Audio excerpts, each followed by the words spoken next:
What up, YouTube? You already know. Big Lou tapping back in. Well, what it do with Big Lou? NFZR2. Baby.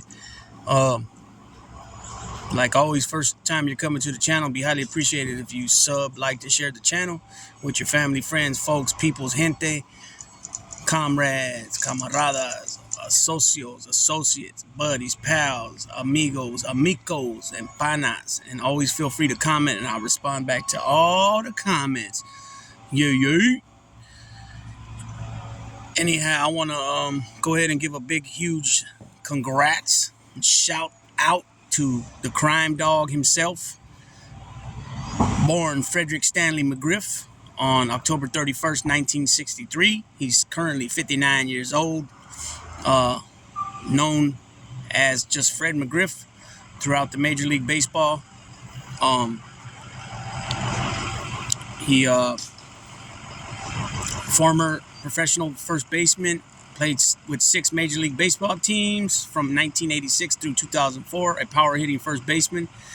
He became a 5-time All-Star and led both leagues in home runs in separate years, the American League in '89 and the National League in '92. He's born in Tampa, Florida. He batted left and threw left. He made his major league debut on May 17, 1986 for the Toronto Blue Jays, and he played his last game on July 15, 2004 for the Tampa Bay Devil Rays. Some of his Major League Baseball statistics are: he was a .284 lifetime hitter with 2,490 hits. He fell short of 500 home runs by 7, so he has 493 career home runs with 1,550 runs batted in, and he had over a 500 slugging percentage. On base percentage of .377. He played with Toronto from '86 to '90, from San Diego Padres '91 through '93, Atlanta Braves '93 through '97, Tampa Bay Devil Rays '98 through 2001, Chicago Cubs '01 and '02, LA Dodgers '03, and back to the Devil Rays in '04. Like I said, he's a 5-time All-Star, '92, '94, '95, '96, and 2000. And he also was a 1-time World Series champion in 1995 with the Braves, and 3-time Silver Slugger Award winner, '89, '92, and '93. And he led the league in home runs, like I mentioned previously, twice, once in the AL and once in the NL. He received 100% of the vote to get into the Hall of Fame, and he was elected by the Contemporary Baseball Era Committee. So basically the Veterans Committee got him in there. I believe he should have been there a long time ago. He's tied with Lou Gehrig with 493 home runs. And like I said, him and Lou Gehrig fell short of 7 home runs to hit that 500 club. He won the '95 World Series over the Cleveland Indians as the first baseman with the Braves. He currently works in Atlanta in the front office for the Braves, and he's a special assistant to baseball operations. Actually, I made a mistake. I don't know if I said this earlier or if I haven't said it yet, but he's not. He was a member of the 2022 class. I think I might have said the 2023 class. So he was born in Tampa. His mother, Eliza, was a school teacher, and his father, Earl, was an electronics repairman. As a child, he hung out at Al Lopez Field during Cincinnati Reds spring training and worked as a vendor at Tampa Stadium. McGriff went out for a baseball team at Jefferson High School as a sophomore, but was cut. He made the team the following year as a junior, undergoing a growth spurt. He was a high school teammate of Al Pardo, and he first attracted the attention of professional baseball clubs after hitting a long home run off of Hillsborough High School's Dwight Gooden with the scouts in attendance to watch Gooden pitch. McGriff accepted a scholarship offer to play college baseball for the Georgia Bulldogs.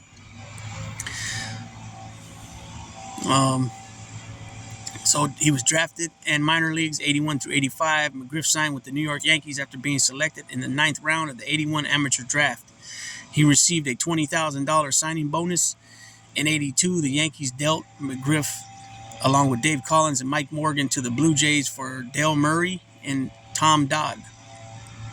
The trade is now considered one of the most one-sided deals in baseball history.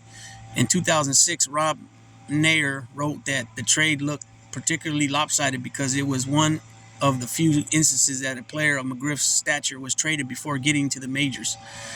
At the time, the trade appeared to make some sense for the Yankees' perspective, since McGriff was blocked from first base by Don Mattingly. Nonetheless, the Yankees didn't get nearly enough in return. Murray won only 3 games in 3 years with the Yankees and was out of baseball by 1986. Dodd was released at the end of the season, and apart from a month with the Baltimore Orioles in '86, spent the remainder of his career in the minors. Before McGriff became a regular major leaguer, baseball great Ted Williams took note of his power at a batting practice session during spring training. Williams was drawn to McGriff when he heard the sound of the ball leaving McGriff's bat. And then the Blue Jays from '86 to '90. McGriff played 2 innings at first base on May 17th, '86, and the next day started his first career game at the designated hitter. His first at-bat was in the bottom of the second inning against Don Schultz, during which he hit a line drive to left field for his first career hit. McGriff played in only one more Major League game that season. He reached the majors full-time in '87 when he hit 34 home runs the next year, his first of 7 consecutive seasons with over 30 home runs. He emerged as the top power hitter in the American League at '89, leading the league with 36 home runs, including the first home run hit at the Sky Dome, helping the Blue Jays win the AL East divisional title. His power numbers remained steady in 1990 as McGriff batted .300 and established himself as a consistent producer. Then he went on to play with, like I mentioned earlier, the Padres from '90 to '93. He was traded with Tony Fernandez to the Padres in exchange for Roberto Alomar and Joe Carter. All 4 of those players were good players. I don't know if Joe Carter's in the Hall of Fame, but now Roberto Alomar is definitely in, and now McGriff. Tony Fernandez, I believe, passed away a few years back. But his numbers remain consistent in the National League, where he hit .278, .396, .474 for San Diego in '91. He made his first All-Star appearance the following year and led the NL in home runs in '92. 3 years after he accomplished the same feat in the AL. And then he went on to play for the Braves, and we all know how dominant the Braves were during this time, and he got a World Series ring there. And he also got an All-Star MVP. He was runner-up to Ken Griffey Jr. in the '94 Home Run Derby. And then he remained with the Braves in '95 and continued to be successful as a cleanup hitter. And then he played for the Devil Rays, where he still was hitting 30 home runs plus. And then he bounced around here and there his last few years with the Cubs, the Dodgers, and then back to the Devil Rays. But during that time as a kid, Fred McGriff was like I already said, he was a very consistent player. One of the top first basemen in the AL and the NL, and just a consistent hitter, with power and driving in runs, and he stood consistent for all his career, at least up until those stints with the Blue Jays, the Padres, and the Braves. One of the top guys at the position. And then, like I said, his last few teams, he bounced around a little bit here and there towards the end of his career, but he got 19 seasons in as a professional baseball player. And originally, when he came out with the Blue Jays, he was on the roster with George Bell, Jesse Barfield, Lloyd Mosley. Yeah, I think it was Mosley.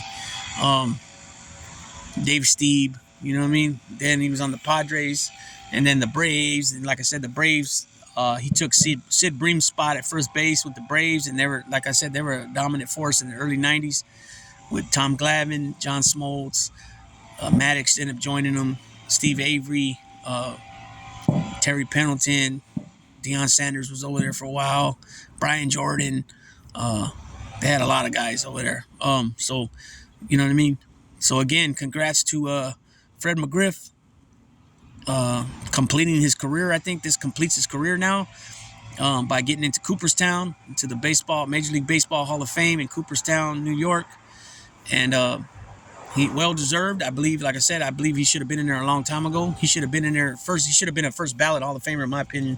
He didn't have 3,000 hits, and he just fell short of 500 home runs. But he had a period of 5+ years of not just straight-up consistency that he produced every season in, season out. And I believe that was enough to get him in there. 493 home runs. You know, definitely he should have been in there. You know what I mean? And now he's in. So completes his whole go around of baseball. You know what I mean? The All-Star selections, the home run leaders, you know, the All-Star MVP, now Cooperstown. You know what I mean? And again, salute, shouts out to Fred McGriff, the crime dog himself, for getting into the gates of the Hall of Fame of baseball, being selected in and inducted. He's selected, voted in. Now he's the way for the ceremony. He'll be inducted in officially with his jacket, and his plaque will be put up there. And I'm curious to see what team he goes in with. Is he going to go in with the Blue Jays, the Padres, or the Braves? So that's all I'm looking forward. I wonder what he's going to do with that. But nonetheless, either whatever team he picks, you know, I would say it'd probably be the Braves because he won his World Series ring with the Braves. But who knows? It could be the Padres. It could be the Blue Jays. We'll see. But shouts out again to Fred McGriff. Thanks to everybody ahead of time that comes and watches this video after it's uploaded by YouTube. Big Lou, tapping out.